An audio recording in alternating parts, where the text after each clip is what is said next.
Attention, un vrai bouleversement est en train de se passer dans le monde du digital.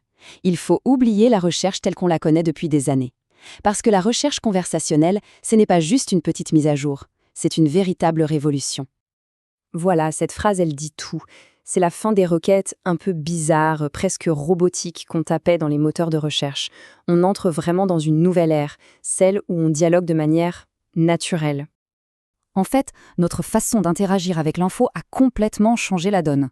On ne se contente plus de chercher. Non, maintenant on converse, on pose des questions entières avec des nuances, exactement comme si on parlait à un spécialiste.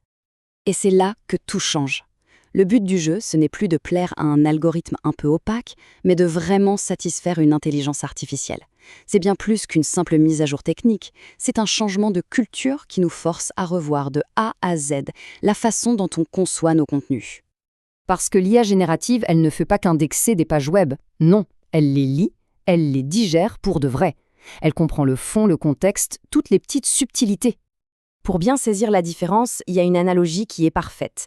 La recherche traditionnelle, c'était un peu comme un bibliothécaire. Il nous montrait la bonne étagère, le bon rayon. L'IA générative, elle, c'est plutôt un consultant expert. Il a déjà lu tous les livres de l'étagère et il nous en fait une synthèse claire et directe. L'un nous oriente, l'autre nous donne la réponse.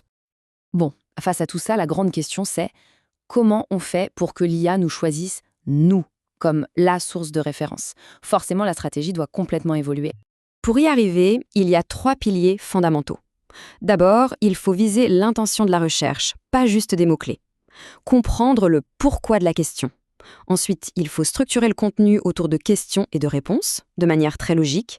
Et enfin, et c'est crucial, il faut démontrer son autorité et son expertise, ce qu'on appelle l'IEAT, pour que l'IA nous fasse confiance. Alors là, soyons très clairs. La vieille stratégie qui consistait à bourrer ces pages de mots-clés, c'est terminé. C'est obsolète. L'IA va tout simplement l'ignorer.